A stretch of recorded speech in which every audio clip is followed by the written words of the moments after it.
All right, gang, so just a quick heads up. Instead of doing what I've been promising for ages, which is to get around to that audiobook, instead I went ahead and compiled all 10 years of the Blue Skies writing that I did and put it together in a fucking book. You'll be able to find it in pretty much any of the marketplaces that Amazon has.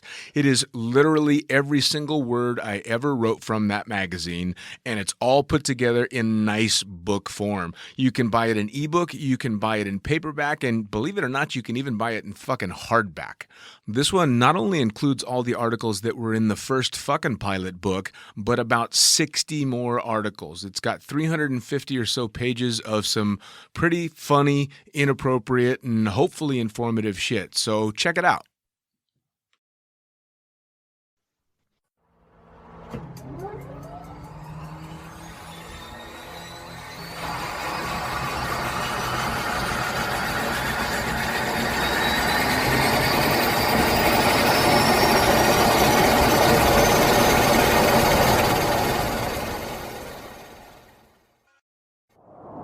Blue skies call. They seduce us, pulling us irresistibly upwards, reminding us to fly our own line, on our wings, and in life. We are the seekers, adventurers, being one with the air, feeling everything and nothing at once. That's the magic we chase. Follow the call. Find your pure, wild flight with NZ Aerosports. Of course, I absolutely love the NZ Aerosports business model. I mean, come on. One glance at an Icarus fuck yeah sticker and you know it lines up perfectly with the fucking pilot mentality. But outside their wonderful use of colorful language and a great company vibe, there's a long list of reasons to say NZ Aerosports fuck yeah. NZ Aerosports blows me away right out of the gate as a canopy manufacturer with a bold offer. They give you 10 jumps on your brand new nylon to decide if you want to keep it, swap it out, or even return it for a refund. I mean, seriously, how incredible is that? That's like getting halfway through a prom and deciding you prefer the slightly racier date that goes down faster. Seriously, they do that. If you're not madly in love with your new canopy after 10 jumps, they'll let you swap it out for another size or model, or even get your money back. And the range of canopies they've got? Man, they've got a style canopy to fit every jumper and every situation with models you know and trust. Like the Sapphire 3, the perfect choice for the beginner or intermediate canopy pilot. The Crossfire 3, when you're ready to kick it up that elliptical notch. The JFX 2, if you're looking to up your new swoop game. The Leia as the workhorse and dirtwater dirt beast. Or the Petra. The Petra cranks out crazy power and is nothing short of a record breaker. But hey, it's not always about speed either. Take the Kraken. Built as a low pack volume canopy specifically with wingsuiting in mind, she gives you all the performance you're looking for with the reliability you need that'll have you itching for that next formation, rodeo, or puffy cloud. So, the equipment is top-of-the-line kick-ass stuff as you already know, but how about the team? Well, the customer service gang is there to sort you out whenever you need them. Maddie and Beto are always there to help with Jen holding the reins. They're available for you at sales@nzaerosports.com, and they've got a kick-ass live chat tool on the website if you're wanting to hit someone up right away. These are the crew you're going to want to talk to get those custom orders in. With the stock nylon, once you know what you want, they'll have that shit on a FedEx truck as soon as the credit card machine says approved and get you in the air in no time. For your custom orders, you'll be able to get a time frame for building and shipping when you design it, so get to it. And demos. They've got demos in the US available from their partner Rock Sky Market. The whole US demo fleet is there with Sapphire 3, Crossfire 3, Kraken, JFX 2, and Leia canopies in a range of sizes. They also offer student and tandem demos in the US. Bottom line, every step of the way, NZ Aerosports is there to get you what you need, and I personally couldn't be happier to be teamed up with them here on Lunatic Fringe. And now, time to get started with Lunatic Fringe Into the Void, brought to you proudly by NZ Aerosports. Fuck yeah.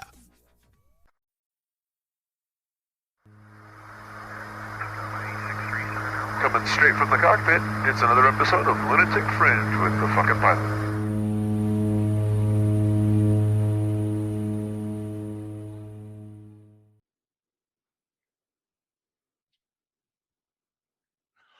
Ready, set, go! Back in the can for another edition of Lunatic Fringe Into the Void using the magic of the internet. So we're going to dive straight into it. Tell me, who the fuck are you and what do you do? Hi, I am Eliana Rodriguez, and I am a professional skydiver. I coach skydiving. I organize events. I'm on the Highlight Pro Skydiving team, which is an all-women's team that is doing exhibition demonstration jumps into different areas like women's sports. And I've been jumping for about 26 years and still going strong. And I'm also right now the alternate for the US 8-way team going into the world meet. Oh, wow. As well. Yes. Oh, wow. So we got a few things to cover then. You've been at this for a little while. Yes. Oh, yes. That's fantastic. Well, as I always do with the podcast, I want to start not so much by what's going on right now, but by how you got into it. Because especially now, a lot of the listeners that I have are early on skydivers, just kind of getting started. And so they want to know how people that have been in it for as long as you and as successful as you are started out. So where did it all start for you? And was it skydiving or was it something else? So I first had the idea of skydiving when my father saw an ad in the newspaper about skydiving. And he said, "Hey, would you like to go skydiving with me?" And I was like, "Yeah, that sounds amazing." And I was always the kid that liked the roller coaster rides, the really high water slides. It was like that kind of stuff I really loved. And I thought skydiving was just going to be another like amusement park ride. Sure. But I was too young at the time. I wasn't 18 yet. I was probably 15 or 14. And so we didn't go, and I forgot about it for a little while. And then when I graduated high school, I joined the military at 17. And I thought, hey, am I going to get to jump? I asked my recruiter, and he was like, "Oh, just request it when you get in," which means, yeah.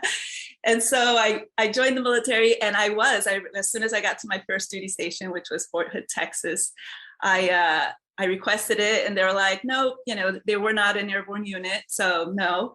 Then I went to Camp Stanley, Korea for a year and requested it there, and nope, it wasn't an airborne unit. But then I got sent to Fort Bragg, North Carolina, which is home of the airborne. Yeah. And I requested it there, and they were like, yes, they wanted you to be airborne. So they looked up a school date for me, to go. And when they were looking up the date, they realized that was my last year, like on my contract, that last year in the military. So they're like, by the time you go to school, you're going to have less than a year left in the military. They're like, "No, we can't send you if you're going to get out. You're going to have to re-enlist." Yeah. So I was like, I had already decided I was going to get out, and I wanted to go to school. And so what some of the guys in my unit said, there was a drop zone nearby and you can just go and rent a parachute and jump. And I was like, okay. So I went to Rayford, and I went there, and they're like, "No, that's not how it works. You're going to have to do a tandem." And so I did a tandem at Rayford. Oh, wow. Back in 1995, October 1st of 1995. Wow. So you and I actually started jumping. We're the same generation as skydivers because I started early 96. Yeah. Yeah, Where so did same you time start? frame. Vegas. Okay. Yeah, Cool. yeah. It was an interesting spot to start jumping as well. Now, it's funny that you say you joined the military and they neglected to inform you that you might not be able to jump right off the bat. Because when I joined the military, it was because I had seen Top Gun and wanted to fly planes, but they neglected to tell me I needed to have a degree. But off you go. Sure, they'll sort you out when you get there. My recommendation is get it in the contract. If you want something, get it in the contract. Yes. Get it in writing twice or at least 3 times. So you go out to Rayford and you make one jump, and did it live up to everything you'd been building it up to? Yeah, so it was a lot of fun, but I thought I was going to be like super nervous, and I wasn't, which was really surprising. I'm like, what's wrong with me? Does this mean something bad too? Like, is it going to be it's like, I should be really nervous, and I wasn't nervous, and I had a great time. And when I landed, the drop zone there, it's like home to the Golden Knights, or at least it was then, And so one of the Golden Knights that was around asked me if I liked it and if I was going to do the course. And I was like, I would love to, but I'm only an E4 in the military and it's too expensive for me. I can't afford it. And he's like, oh my God, you're in the military. So you should go to the 80-second freefall activity, which is a skydiving club for the military, and you get discounted jumps. You don't have to pay full price. Wow. So, yeah. So, and luckily, somebody was there. He introduced me to the person that like ran that club. And he said, if you go through the static line progressions, it's even cheaper than if you do the AFF. They have both. And so I started off going through the static line progression. I learned, like you have a whole week of ground school. You learn how to pack for yourself, and pack my first rig that I jumped. Yeah. And I was getting out of the military at that time. Like I was getting ready to leave. So I ended up switching over to AFF because it was taking too long to go through it. Because I did my 5 static line jumps, then I did the hop and pop, then I was doing a 5-second delay, then the 10-second delay, and I had to get all the way to like 45 seconds. But each jump you had to do it like a few 5-second delays, a few 10-second delays. So they switched me over to AFF, or I switched over to AFF, and they put me at level 5 because I was already pulling for myself. But it was crazy that first jump from altitude, like at 12,000 or 13,000 feet, because I'd never been in free fall that long. Sure. And I was backsliding. I didn't know what was going on. Like I actually made the mistake. Like I during the static line jumps and my 5-second and 10-second delays, I would get out on the strut because I was a Cessna, and they would tell me, okay, go, and I would take a deep breath, and then I would let go. And so when my instructor was holding on to me for level 5, he's like, okay, you're going to give the count. And I was like, okay, ready, set, go. And I was going to take my deep breath and go. He went and like ripped me off. I didn't think about this part. And so it started the jump kind of like all crazy, Sure.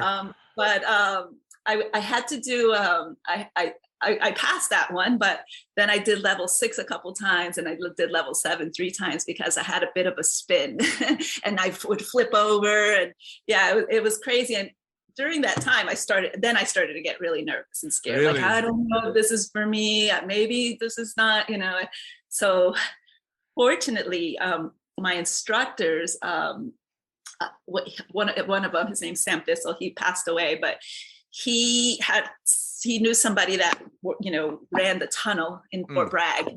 So they took me to the tunnel in the morning. They put me in a tight jumpsuit, took me to the tunnel. It probably was like 10 or 15 minutes, I think. Because they didn't keep track there, Right. And they fixed my body position. And so I was able to graduate AFF. And that was my first experience with the tunnel. And that was in 1996. So the tunnels weren't even like around for everybody else. Yeah. Well, and they weren't anywhere near what they are today, because I started my first time ever in the air was in the Vegas tunnel, which was the first commercial tunnel. And it was the baggy suits and, the horrible airflow, but it kind of did the trick because it taught you at least the basics. And it sounds like that's what Bragg did for you. Yeah. Bragg was actually pretty good, though. I mean, it was strong. I had to wear a tight jumpsuit. But the thing was, you don't have the walls. Like, it's not wall to wall air. Sure. You can fall out of it, and I did it quite a few times, because later on I went back just to watch other people fly, and I got invited back in, and I got to fly quite a bit. And I think nice. That really was the thing that kind of, for one, I mean, I was just hooked, but also it gave me the confidence that I didn't realize other people didn't get that experience. I didn't realize how much it was up leveling my skydiving. I didn't know. People were just like, wow, you only have 20 jumps, you're doing pretty good. I was like, oh, thank you. Now, what do you think it was that kicked in the fear at the stage that it did? I think it was just lack of control. The tandem, you don't have any control, but I think we went out so stable. It didn't feel, I thought it was going to feel a little bit like a roller coaster. Like, you get that dropping feeling, which I was okay with. And I was like, oh, this is amazing. This is great. I think it was just that, like, I wasn't doing well. Like, I wasn't, like, I was trying to do the things that they were telling me to do, like trying to stop my spin, and I would make it faster. Like, I'd flip over and suddenly I'd see my feet in front of me. I'm like, what's going on? Now, Was this the first activity that you found stuff like this happening? I mean, are you generally a naturally gifted athletic person, or was this the first time that, oh shit, this isn't working? Yeah, no, I didn't do sports in school. I mean, I did when I went in middle school, I did some cross country running and stuff like that. But I went to a private school, and I think they didn't have as many sports. They must have, and also my parents didn't have as much money to send me to stuff. I do remember when I was really young, I was like in one class of gymnastics for like a short period of time, but I didn't do that for very long. So I did, I took swimming lessons and things like that, but never like any competitive sports. Okay. Yeah, now, surprising that I would get into it now. Yeah, for sure. Now with the military, were you required to get permission from them to go out and jump? Because I mean, from the military? Yeah, from your commanding officer, or did you just kind of go do it? I just went. Yeah, I never. Yeah, I didn't even think about that. The people, my unit were like, "Yeah, just go," and I was like, "Okay." I just thought I was going to go to like go bowling or amusement park or. Sure, sure. Now, what did you do in the military? I was in communications. Okay. Yeah, I was in communications. I signed up for 3 years, and then I ended up extending for 7 months. I should have signed up for 4 years. Did you sign up for the college program? Because the 3 years that I signed up for, they called it a C college program, and you kind of just got stuck wherever they put you, but you got college at the end of it. Yeah, you would get when I signed up, you would get a bonus of $22,800, and if I would have signed up for 4 years, it would have been 25. Yeah. Well, fair enough. I mean, hey, especially back then, that was a lot of money. Yeah, for me, I mean, at age 17, I was like, that's amazing. And that's how they lured me in. They said, oh, you just need to sign up. It's 2 years. And initially, I think it was 2 years, $17,000, which sounded a lot to me as well. Sure. And when I went to the MEP station where they, you get your physical, and then they connect you with what you're going to do. Yeah. They started saying like, what about a medic, 6 years? And I was like, no, 6 years. That seemed like a lifetime to me at age 17. And right. Also being a medic in the military, I immediately imagined like all those war movies where people's legs were cut off. And I was like, oh, no way. I can't do that. Although I kind of like the health stuff now, but for sure. They almost got me to extend in boot camp because they offered me journalism, which I was interested in even back then. And I failed the typing test. I typed like a word a minute too slow, but they tried to hold me responsible for the extension that I signed. And I found myself in the office in boot camp, screaming at the top of my lungs, pissed off, thinking you should not be screaming in this place. But I wasn't going to let them hold me to a 6-year extension and not give me what they promised. So, right. Good job. Good job. Yeah. So you're out of the military, you're through AFF, and what happens next? Do you head back home? And by the way, where is home at this point? So at that time, it was Florida. I had gone to high school in Kissimmee, Florida. And I went back home to my parents. I wanted to go to college, university. And at the time I thought I wanted to be an engineer. So I went to the community college, and then I was just working. I was waiting tables, bartending, and going to school, and then jumping whenever I could. And at first, when I left Rayford, I didn't realize, even though like Rayford had been like my home drop zone, but it was like such a short period of time because it was just through my student status. I didn't realize that people had like a home drop zone. So when I went to Florida, there's so many drop zones in that area all the way around. I was just going to go to like different drop zones, and and so I started off, I went to DeLand, I made like a couple, maybe 1 or 2 jumps. And then the next place I went to was Titusville. And when I went there, I went with a friend who was going to do a tandem, and everybody was so friendly. I never went anywhere else. Like she was doing her, like she did the tandem, she went through AFF, so I was going with her. So I ended up staying there for like the next 2 years and just fun jumping there, like for the next 200 jumps, because I was making about 100 jumps a year for the first 5 years, because that's all I could afford. Sure. Yeah, that's all I could afford. That's all, time I was going to school and waiting tables. So it was, that's, I couldn't always afford to get out there or just pay for sure. stuff. But I was like, I think it also gave me like this passion because it was just like, I couldn't wait to get out there every time. I wasn't doing a ton of jumps, but I would go out there for a weekend and maybe I'd stay all day to do like 5 jumps. Sure. Absolutely. Yeah. Now, what did your dad think? Because he was the one that originally sparked the idea. And now here you are, you come home a skydiver. He must have thought that was pretty cool. Yeah, he thought it was really cool. And then eventually he made a tandem in Titusville as well. And he liked it. Later on when I moved to Dubai and was working in Dubai, he came out to visit and they offered him a tandem. And then he was older then and he was like, no. And later on he regretted it. He's like, I should have done it, Right. Yeah. My dad said no back when I first started jumping, back when he was a little bit healthier and a little bit thinner, and ended up actually going out of his way to ask me to do a tandem 20 years later when he really probably shouldn't have been doing a tandem. He was a little bit rounder and a little bit older, and he did the jump. And my favorite part of the entire video is him laying flat on his back in the landing area, just taking deep breaths going, I think I liked it. I liked it. Yeah. So the first few years, you're busting ass in school, you're working, and basically all the free time is going towards the drop zone.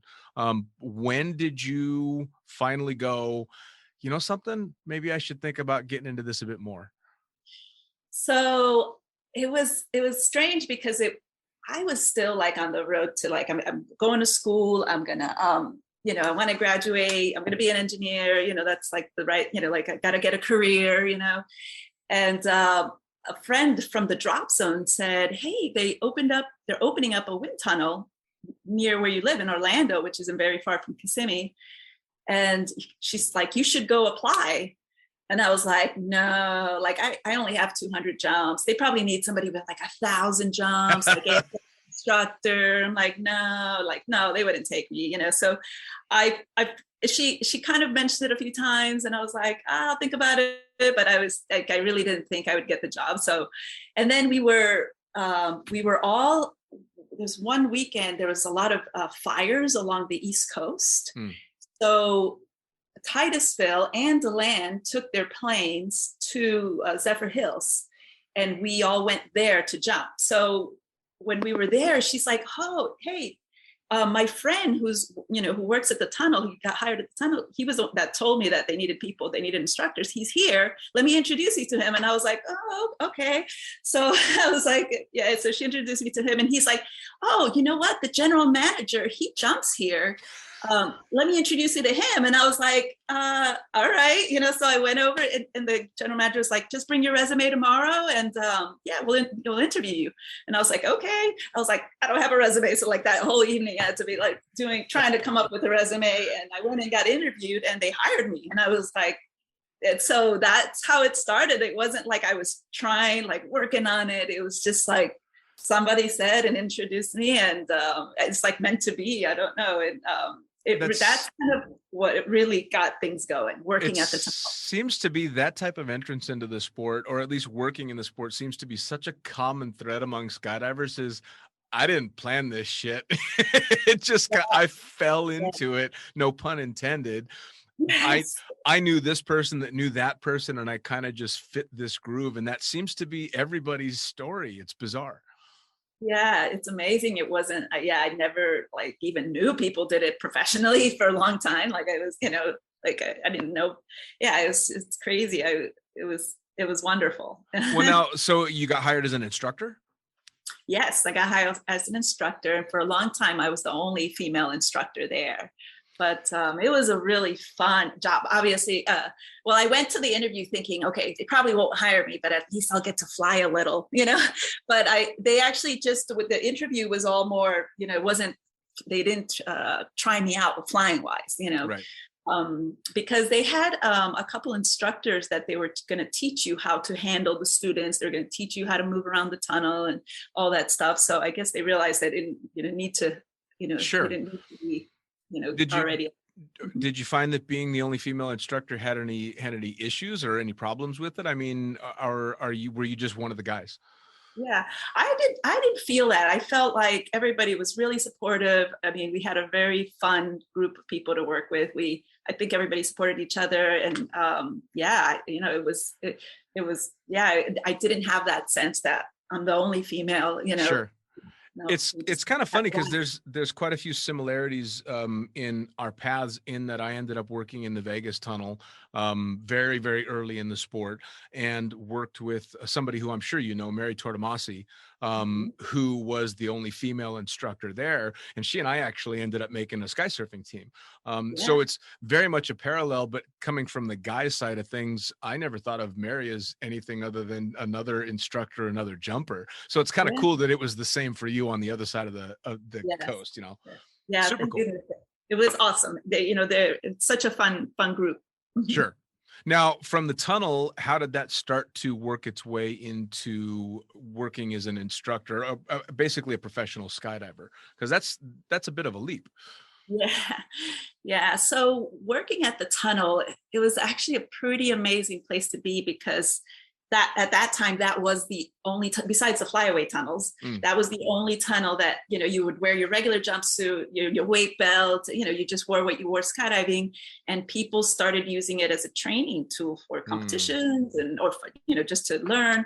But people were coming from all over the world. And so we were getting coaches from all over the world, teams from all over the world. So I started getting exposed to all this team training, and just watching it and watching the instructors and learning, like the coaches, and learning from, just seeing what they were telling them. And there was a couple girls from Zephyr Hills that, 3 of them had gotten together and they needed a 4th. And they were like, hey, would you like to be part of our team? We're going to do the Florida Skydiving League meets, and we're going to get a coach. And so we got Kurt Gable as our coach. And at first I thought, like, I'd already been working in the tunnel for a little bit, had 200 jumps or so. And I thought, I wonder what this coach is going to teach us. It's weird because I was watching four-way, but I didn't get it, Right. Like I could turn, I can go up and down, I can whatever, I was like, what else is there, Right. And so the first day of getting coached in four-way, I was like, oh my God, I don't know anything, like from the exits to like the blocks and, just everything. I was completely hooked. Yeah. So I blame him for getting me hooked, because I was, And so we were doing some of the, the like once a month, the competitions, to learn, Sure. to have fun and learn. And I loved it. But my mom, unfortunately, she ended up getting sick, and she had cancer, and she passed away. So I took like 3 or 4 months off from everything, tunnel, Sure. school, jumping, to take care of her. And then when I got back, I had already missed the nationals with that team, but when I got back, there was another team forming, and it ended up being DeLand Tunnel Rage, which was, Thomas Hughes, Kyle Stark, and Glenn Mendes, and we were, and Glenn's father, Oscar, and we were 3 of us worked at the tunnel. So, and I had about 400 jumps. Thomas had 100 jumps. And Kyle had more jumps, but he was a free flyer. He had like probably 1,000 jumps, but he was mostly a free flyer. And so we did this team, and we competed in intermediate at the nationals in 2000. And I think at that time, because the tunnel was still pretty new, people were still like, I don't know if it's the same, if it helps skydiving. But when we did so well, like I think we averaged a 15, and like on one of the jumps is a random jump, and we did 22 points in 35 seconds. And, like with a team with jump numbers, and we didn't even train that much because we didn't have the money or the time. So we might've done maybe 100 jumps or less, training.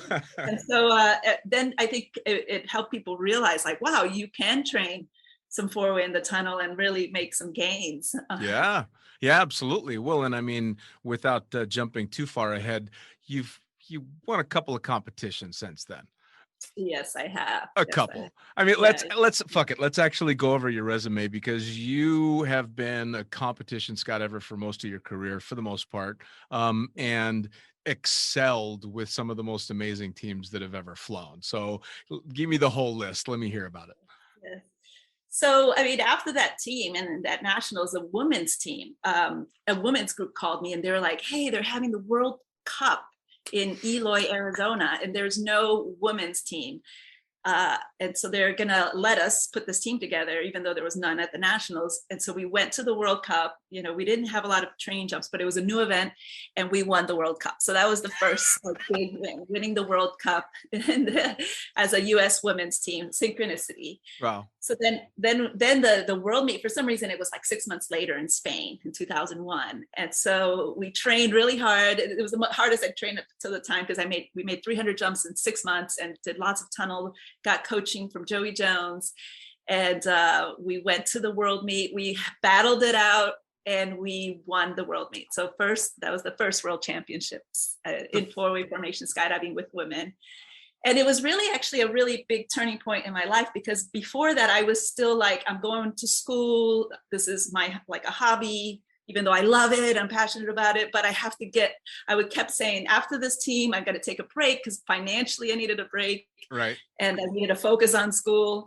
And after I did that meet, and we had to battle it out. Like, we were tied for a little bit, then we were down, and then we had to climb our way back out. And then on the last round, we won by 3 points, you know? And so it was amazing. And I was like, this is what I want to do. And I feel like I made a decision in that moment that I was like, I'm going to figure out how to do this, you know, Sure. more. And that's when Airspeed called, Arizona Airspeed, you know, the current world champions and right. you know, team in the US. And so they called me and asked me to come try out. And so again, I wasn't like thinking, I wasn't even aiming that high. Like I was still like, okay, I'm still going to go to school and maybe I'm going to continue with this team, but I got to figure out how to do this more. And the universe answered. Like, sure, okay. Absolutely. Well, now, so in skydiving, anybody that's in skydiving, even a newer skydiver, knows if you hear the name Airspeed, instantly everybody goes, oh shit, Airspeed. But when this is happening back then, are you telling your dad and your mom and your family, I'm going to go now, Airspeed's called, this is it, I'm going to give up everything else and I'm going to go do this? And all of them have got to be going, the hell is she talking about? Was that a tough sell? Yeah. Well, my mom had already passed away, but my dad was a little bit worried. He's like, well, how are you going to work? Are they, you know, they're going to pay you? I was like, no, they said they won't let me go hungry though. Right. Good. Because there was no like guarantee on like how much you're going to coach or make, but they're like, we'll help you out. We'll make sure you don't go hungry. And I'm like, okay. And I was like, I don't care. I'll work at McDonald's in the evening if I have to, you know? And I thought I would go there for like a year or two, like, I don't know, like that's what I was thinking. And it turned into 9 years. 9 years with Airspeed. 9 years of Airspeed, full on, training, coaching, big wave events, everything, so. Now, how was the tryout? What was that like? It was good. It was actually 2 of us that went out. It was Thomas Hughes and I. And initially it was supposed to be 2 slots, but one of the guys, Gary Byard, decided to come back and not leave. And so it came down to only being 1 slot. Ooh. And so we just, we took turns jumping with them one at a time. And then in the end, they chose me. And I was the most current one because I just won the world meet, and I think also they were, before I won the world meet, like they knew me from the tunnel because they were coming out and doing a lot of tunnel camps. They knew both of us from the tunnel because Thomas worked at the tunnel too. But they watched the competition and the question is, can she perform under pressure when it really gets down to it? Sure. It was answered for them there. And so so when we went to the tryouts, Thomas and I had done the intermediate team together, but he didn't do a team that next year, and I was training for the world meet that next year, so I was very, very current. They already knew that answer. Can she perform at at a world meet? I mean, but how much more pressure can you possibly get that first load with Airspeed, knowing that everybody you're jumping with is doing nothing but evaluating you? That's pretty hardcore. It was fun, although they had been coming to the tunnel a lot, like monthly or maybe twice a month. So it wasn't like they were new to me. Like I was seeing them a lot. They were seeing me fly with like other people, and so it wasn't like they hadn't seen me fly. Sure. How long did it take? We flew in the tunnel like Kirk, Craig, and Thomas and I. We did a little 4-way beforehand in the tunnel, and it was a lot of fun. Nice. Now, how long did it take after they told you made the team for it to actually sink in that you were a member of Airspeed? Yeah, I mean, yeah, it was crazy. I mean, I was, I mean, I tried out like in November, and I moved out in December and started training right away. Holy shit. That was, Yeah, you just went. That was it. yeah, full on, just moved across the country. My Lord. Now, what was the training and jumping schedule like with Airspeed? I mean, because obviously you don't get to where they are without going pretty damn hard. Yeah. So often we would do like between 3 to 5 days, consecutively. Probably like at 10 days a month, or sometimes a little more, sometimes a little less, depending on what we had going on with other work. And we would do 12 jumps a day. And then when I first got out there, we didn't have our own tunnel. So we would go out to Orlando and do some tunnel time. And then I got there at December of 2001. And then in 2005, we got our tunnel at Skydive Arizona. And so then we were doing tunnel at Skydive Arizona. But Sure. Usually we would either jump all day or do tunnel.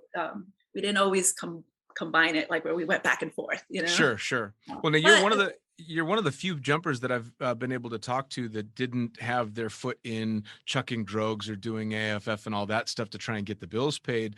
You were strictly competition and coaching and big way stuff, right? Yeah. Man. Doing doing a lot of tunnel camps at first. The team we were going to Orlando to do a lot of the tunnel camps, and we started doing them in Arizona. So a lot of tunnel coaching, and then 4-way camps in the air, and then some, helping out with the Arizona Challenge, which was weird because I had never done like big ways before, Sure.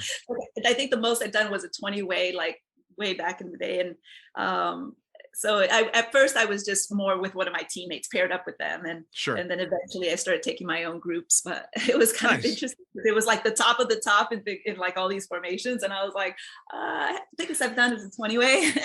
Right. Well, it's kind of funny because a lot of people will, especially people listening from smaller drop zones and stuff, will hear names like Arizona Airspeed and think unapproachable, top of the food chain type of stuff. But even in the limited time that I had to spend in Eloy, I found that everybody from all the different teams and all the different disciplines there was very approachable. But especially because you guys did so many camps and so much tunnel stuff, that seemed, at least to me, to keep you guys connected to the normal fun jumpers, which was always really, really cool. Was that how it was? Yeah, I mean, we would do the camps. We were also like organizing certain like boogies at the drop zone, where there was the Halloween boogie or the Christmas boogie and things like that. But also that was part of like our team like goals, was to be approachable, to share information, and with everybody, even the people that were like competing closest to us, because we always felt like if we shared everything and then beat them, then we really, really were the best. So so we were always really open to sharing, or if we were training and somebody had a question about an exit, we would be happy to share. Or also for a long time, our debriefs were in the hangar, like out in the open, so anybody can walk up while we were debriefing and watch our jumps and hear our debriefs. Oh, nice. That's kind of cool. That's really so cool. We're like wide open, for people to. We always felt like the more we share, then the better the sport's going to get, right? Sure. Then the better we'll get as well. Well, the only time I ever shared a plane with Airspeed was the '98 Nationals when I was with Mary. We were doing sky surfing, and it was Omar doing freestyle. It was Tanya and Craig O'Brien and me and Mary doing sky surfing. And then I believe it was 8-way Airspeed in the back of the plane. And it's the only time that you 100% knew nobody in the back of the plane was approachable, because you guys were eyes closed, gloves on, just super fucking intense. But I remember laughing really hard because Tanya O'Brien, of course, knows everybody and everybody's friends, even though it's different disciplines. And it was in the middle of Airspeed's mental dive in the plane when she yells out pretty loudly, "Hey, Airspeed, don't fuck it up." just to mess with them. And funny. I'm pretty new at the sport. That's Airspeed. Oh my God, how could you say that? But it was so funny. And of course, now that I've met so many members of Airspeed, I know they probably thought it was funny too, just not right then. Just not at that moment. So in the 9 years that you were with Airspeed, how many titles did you guys rack up? So, so we won in like four-way. I started winning the gold in four-way in 2007. So 2007, 8, 9, 10, the gold. And before that, so when I first got on the team, I got on the team and the team was focusing mostly on four-way. So we had 2 four-way teams. And then unfortunately that first year, right before the nationals, I fractured my ankle. I had so I wasn't able to compete at that first nationals. But then and the team that had been winning vertical, airspeed vertical, was like Craig was on that team. They lost the four-way, and so they got everybody back together and they really focused on winning the 8-way, because if they didn't win the 4-way or the 8-way, they weren't going to go to the world meet. So we got the slot for the 8-way, and after the nationals, I recovered and I was able to join them on the 8-way. So we trained 8-way exclusively because the world meet was that next year, in 2003 in Gap, France, and we actually came very close to winning that one. We went into the tiebreaker and we tied the tiebreaker, but they gave the medal to the Russians because they had this, the way that the rules work is whoever gets the highest score on any jump, like if the tiebreaker doesn't break the tie, right, then that team is the winner that gets the gold. So that's the closest you can get, I guess, to winning and not win. You know, like you didn't lose, but you didn't win either. Right. So we got second place at the world meet that year in 2003. But we won the nationals in 2003, 2004, 2005, 2006, 2007, 2008, 2009. And then the Golden Knights got a new group together. And we knew in 2009, this is probably going to be the last year, because we had been training to the 8-way very hard, 2003, 4, 5, 6, and then in 2007 we just became a 4-way team. Some of the members left, and so we weren't training 8-way anymore. We were just putting our old guys back together, but we were still winning it at the nationals. Wow. And so and then in 2005 we won at the World Cup, both 4-way and 8-way, which was really awesome. Yeah. So that was a World Cup, and then in 2008 we won the 4-way meet. Wow. 2008, yeah. And then in 2010 we in Russia, we were training with the French, and we had the best meet of our lives. We averaged 27.4, which is amazing. And we were tied going into the last round, and then we lost it in the last round. The French had the most incredible jump. We had a great jump too. So we didn't know when we landed. We're like, it could be us, but they had the most amazing jump, and so they beat us. So wow. So it was, even though it was, we didn't win, it was still one of our favorites because we did our best. It was just a battle, kind of like it was for my first world meet, which I really love. It's well, especially with as dominant as you guys were for so long in both disciplines. I mean, for fuck's sake, you kind of want the challenge, right? Because you're just destroying on all fronts. So being back in that battle, especially if you were doing that well, had to have just been amazing. Yes. Yeah. It's really that's what I feel like everybody on the team always, wants, just to have that fight, it's you're behind one, then you're ahead, then you're behind, then you're ahead, you're when you go in there, and if you don't for whatever reason the teams aren't close and you're winning by a lot, it doesn't have that. Sure. It doesn't have that juice to it. Yes. Well, that was like the 98 nationals. Craig and Tanya were actually giving Mary and I tips on how to do better because they were destroying us so much that they're like, well, fuck it. We might as well help you get it at least a little closer, Yeah. So, well, and speaking of that exact thing too, and wanting those tight competitions, this halfway decent skydiver I think you hang out with, Craig, he's decent. All right.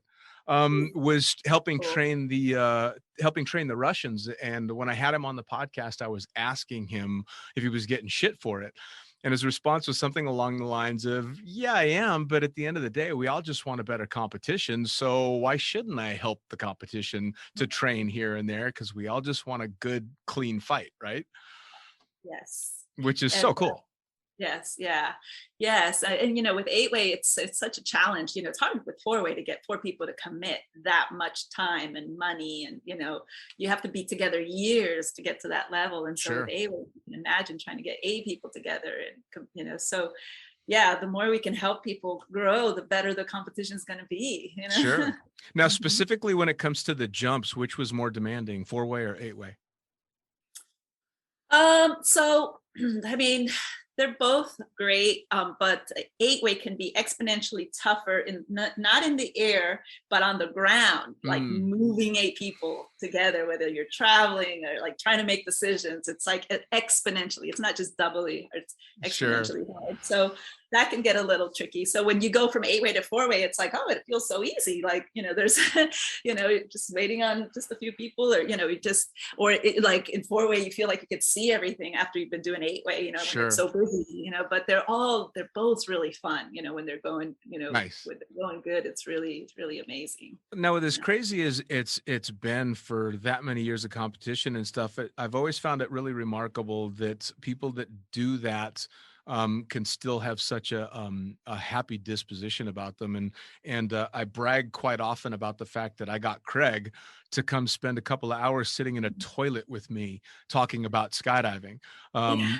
because he's just that nice a guy. But it's exactly the same with you, although unfortunately I couldn't offer you a toilet, you know. Yeah. Got But chipped. I mean, yeah, right.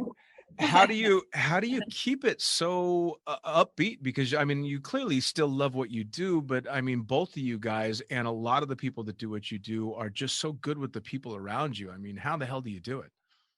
I think part of it is because that's what we like about it. We Mm, like one of the things we like about the sport is the community, the people. The people you meet. You meet people from all over the world, all yeah, different ages. I mean, from 18 and up, and different countries, different jobs. So it's all really interesting. And I met like some of the people that I've met, I mean, become my best friends. And it's funny, I like a lot of really good friends, but they're everywhere. They're not like here, they're not all here, but sure, there's an amazing group here, but there's they're all they're different countries, in Canada sure. and France, and California. Well, I was Yeah. joking that any skydiver that's been in the sport for any length of time has a couch pretty much anywhere in the world that they can go crash on, which Yeah, is, it's an amazing thing. And that's the never ending theme on this podcast is the biggest draw to the sport is the community. it is. It really is. Yeah. It's a really special community, and people that you wouldn't think normally you'd be friends with. I mean, you get to know them over the years at competitions and stuff, and you become great friends. And such a diverse personalities. I mean, again, I'll speak to Craig being such a mellow, calming gentleman, and I'm super high strung, but I consider him a friend.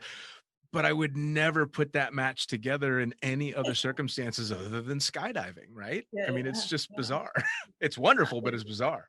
It Now, is. speaking of special stuff, you are now on a team that's doing a lot of really cool stuff, and we briefly touched on that at the beginning. So tell me about your current team and what you guys are up to.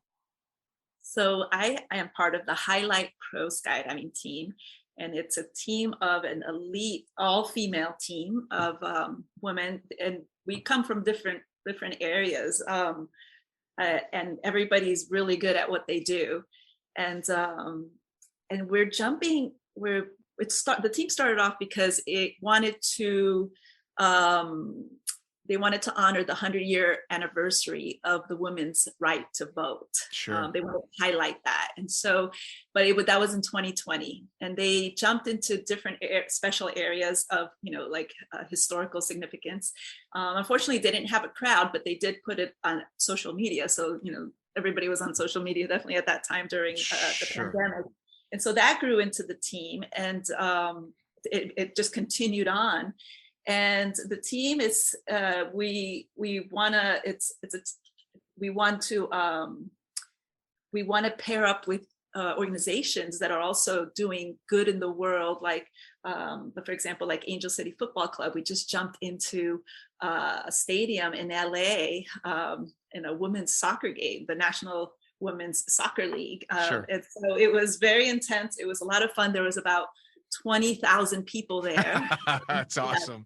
And so part of it is to, highlight skydiving, but also highlight some of the issues going on, with equality, diversion, and the social justice issues. And so it's been a really fun team. We do different things. We jump with flag, we jump with smoke. We sometimes just recently on the cover of Parachutes, I don't know if you saw, we had colored, it wasn't smoke, but it was cornstarch. Nice. But the color of the rainbow. And so it's been just an amazing team. It's nice to be part of something that it's not just, it's a lot of fun, the stuff we do, but it's also has a bigger meaning to it. Sure. It's not just a bunch of skydivers burning holes in the sky and all that stuff. You're actually doing it for a purpose. Yes. So it's been very rewarding. And we look forward to more. Sure. Well, and we're kind of in a day and age when there are an abundance of good causes and things that need to be spotlighted and highlighted, whether it be women's rights or minorities or gender stuff and politics and all that. I mean, my Lord, there's so many things going on nowadays. And it seems to me, at least, that nowadays what gets people's attention are the out of the ordinary things. And for most of the world, jumping out of airplanes is still out of the ordinary. Yeah. So it really is a cool way to bring attention to some of these really important issues that people would otherwise just not pay attention to. Yeah. And also, I don't know if you know this, I'm also part of the Women's Skydiving Network, which is trying to, we noticed that I wasn't on it when it started, but in the US, there's only 13% of the members of USPA members are women. Now it's 14. So it's maintained very low for a long time. Sure. So we want to help bring that level up. And I think part of, the Women's Skydiving Network highlight just exposure to skydiving and that women are doing skydiving, I think will definitely help also our sport. Sure. Or more women. It's kind of funny. I never would have known that the number was that low. I never would have known that the number was that low. I guess I've been in it so long now, and I know so many female skydivers that I always would have assumed it was 30, 40%. I had no idea it was 14%. Yeah, and it's remained, it was like 13% for a long time. It just went up to 14%, but it's remained really low. We're actually putting out a survey, like the Women's Skydiving Network, just to try to learn and understand why some of the women that have come in have left the sport. And we've already started to get some responses, and it varies. And usually it's not one thing. It might start with I had an injury and then COVID happened and then, something, or I had a baby and then, financially, it's too much. I don't have childcare. So it's finances and baby, or, so we're trying to figure out if there's some big themes, like the injury and the having babies is already standing out a little bit, but we still have a very small sample size. But jumping into these games, we just jumped into that with 20,000 people, there was a lot of women and young girls. And when we jumped in, when we landed, I think they all thought we were men until we took the helmets off and, got an interview.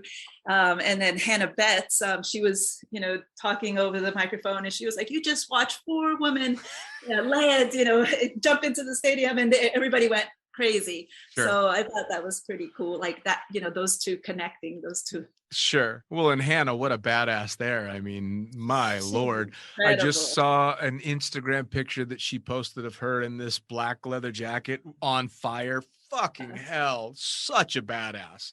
When I had her on the podcast, I was just jaw on the floor the entire time going, the stories this person has got. It's amazing. Yeah. It's weird too. I think I've been sitting up in the front of the plane for so long. I see so many women come out and do tandems that I guess I'm kind of surprised too that there's not a bigger turnover in students.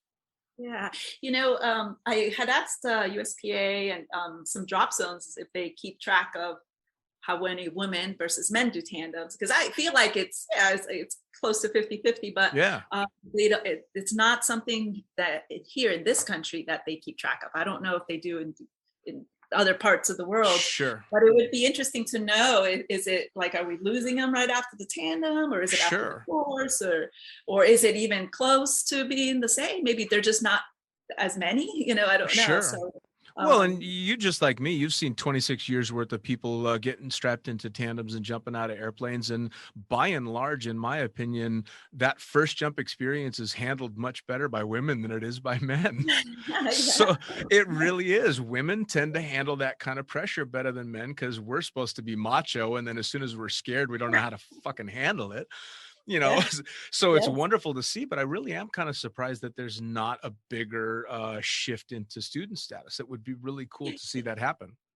I asked Skydive Arizona, and they were saying that they weren't keeping track of the tandems, but they did have all their student information.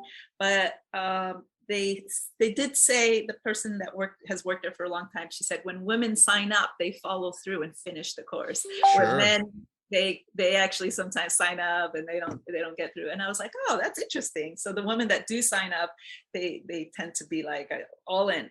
Sure. Well, I'll tell you what, from my perspective, that doesn't surprise me, because learning how, and even through my first 100 jumps, there must have been a dozen times where I was a fingernail away from backing away from the sport, because it was just, wow, super, super intense. I had a specific spot on the highway where I would allow myself to turn around and go home and not feel bad if I didn't go. But if I drove past there, I had to go to the drop zone and jump. So it was tough to learn how to cope with the environment and the fear and all that.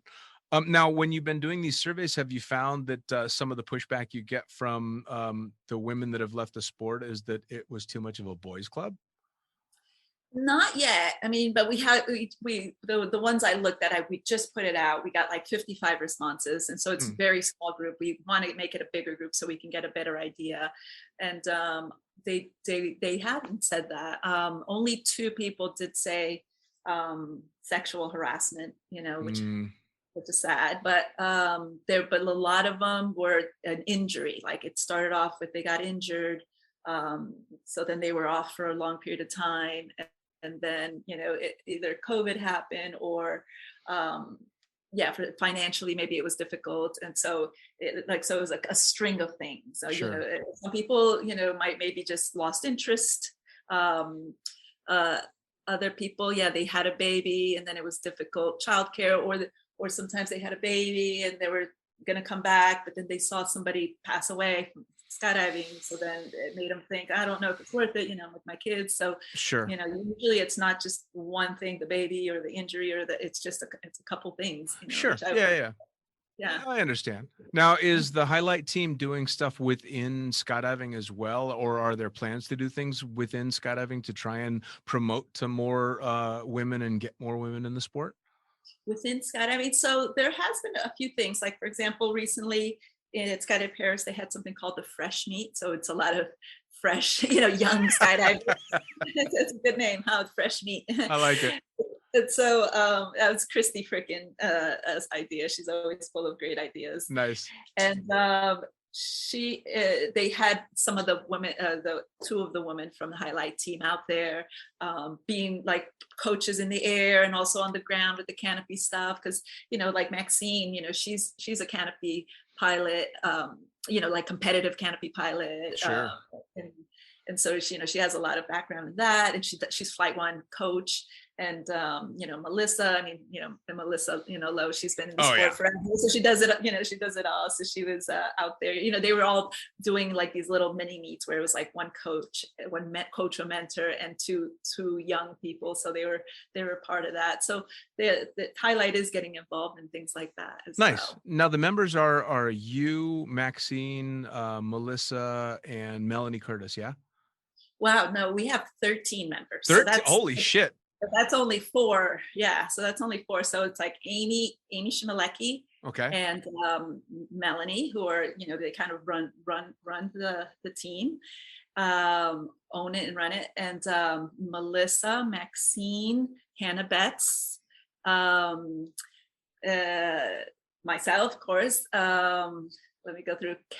Carrie Bell from Scott Howison, like okay. Andy Carrington's sister. Yeah. Karen Lewis. Do you know Karen Lou? I know that. I know the Karen, name. Yeah. Lou. I'm afraid I'm going to forget somebody here. Another Hannah Aldrich. Allison Ray, who's a Canopy Super. Okay. How many have I named there? I didn't realize the team was that big. 13. Yeah, 13. So are you guys are you spreading out and hitting different events with small groups from the team and going to different areas? How often are you guys doing things with the whole team? Yeah. Also Sarah Curtis is another one. So it depends, there's different demos that come up. So recently there was one for the National Women's Skydiving Soccer League in North Carolina for a soccer game. So they had 4 jumpers and then 2 ground crew. Same thing when we went to the one in LA, there was 4 jumpers and there was a little bit more ground crew there because we had like a media person as well. And so, we did one into the New York State Fair in Syracuse, New York last year, and everybody went, Nice. So it depends. Some of the women are jumping like big flags. I don't jump the big flags, those big, heavy Sure. big flags.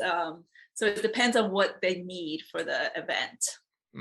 Very cool. That's very cool. And I mean, it sounds like you guys are pushing for staying super active. And I know Melanie talk about as motivated as they possibly get. So if she's running the show, holy shit, there's going to be a lot going on. So to completely change the subject, when did you get inducted? Ooh, I'm gonna be inducted. Holy shit. Yeah, I'm gonna be inducted on October 8th this year. How incredible is that? Yes. Bravo. Florida. Yes. Thank you very much. I'm blown away. Honored. That's so amazing. I mean, honestly, it's well deserved, especially with the resume that you've got and all the stuff you've got going on. But what was that telephone call like? It was crazy. It was Bill Wenger called me with Jim McCormick, and they were like, "You're getting inducted into the Hall of Fame in 2022," and I'm like, what? I'm like, that's this year. Like, yes. Like it's crazy because you just see a lot of your, some of your heroes up there, but also some of them that haven't been inducted yet. And you're like, feel like, do I deserve this? Sure. Before others. There's so many people that are amazing in our sport and been doing so much. And sure. So, yeah, it's an overwhelming feeling. It's incredible. Well, and coming from my angle, being an average jumper and an average instructor and an average pilot that's just kind of done his thing, I have so many people that are either heading that direction or already there. Omar Al-Hijalan being the last that was just inducted. And it's such an incredible thing to have this community that is highlighting such amazing stuff, but also know, I hang out with that dude. I've been drunk with this person. It's so cool. And that's my favorite part about the sport is you normally think Hall of Fame, it's these untouchable idols, but no, I can show up and go jump with you. I can go jump with Omar. I can have a beer or a conversation, and it's this wonderful thing, but it's also an incredible achievement. Yeah. We were just in Costa Rica, and Bruno Broken was there. Tom Sanders were there, like Hall of Fame. Omar was there. And then Amy Shimalecki also just got inducted is going to get inducted into the Hall of Fame. She was there. And then Rich was like, or Omar, I think we should just call it the Hall of Fame boogie, Craig was there. Craig also, was there. Oh, that guy? Yeah. Oh, that's fantastic. That's 2 Hall of Famers under one roof. That's got to be, are you either trying to be magnanimous or are you fighting egos? Yeah. So as we get towards the end of the podcast, first off, if somebody wants to follow everything that you've got going, whether it's your personal stuff or it's the team, how do they follow you on social media? And if they want to come jump with you, how do they do that? So for me, I'm on Facebook, Eliana Rodriguez, and I just got on Instagram, Eliana Rodriguez Smiles. I I'm also on the Highlight Pro Skydiving team. We have our Facebook page as well that you can reach us at, and or Eliana Rodriguez smiles@gmail.com if you wanted to come out and do some, get some coaching or cool plan an event or anything like that. And you're coaching full time in Arizona, yeah? Yes, I travel for coaching as well, but this is my home base, and in the wintertime, it's the best weather ever. Nice. So if there's a drop zone out there with half a dozen or a dozen people that want to do a coaching course with you, they can send you an email and bring you to them, but they can also go to Arizona to jump with you. Yes. Oh, that's fantastic. Yeah. Eliana, I cannot thank you enough for taking the time this morning to sit down and talk with me. It sounds like you're just getting started in a career that's been going for 26 years. I mean, holy shit. I'm blown away. And that's the beauty of skydiving. There's so many different areas that you can focus on, and you can always get better at something. You can always learn. There's so many more areas that I'm not good at and that I need to get better at. Sure. Well, and with heroes like Lou Sanborn, who I believe just stopped jumping not that long ago, there's a lot of longevity in this sport, and skydivers tend to take pretty good care of themselves. So I have a feeling you've got a lot more coming. Yeah, I hope so. All right. Well, thank you so much. You have yourself a great day. Thank you. And there you have it. Another episode of Lunatic Fringe Into the Void, brought to you as always by, and say it with me, fuck yeah, NZ Aerosports. Head to nzaerosports.com. By Pussfoot. That's right. Head to pussfoot.com, the extreme sports collective, and check out everything they've got to offer. By summitparachutesystems.com. Jarrett Martin and the family cranking out amazing pilot rigs, as well as incredible rigging courses. And now joining the Lunatic team, it's the one and only Tony Suits. You know him, you love him. Head to tonysuit.com.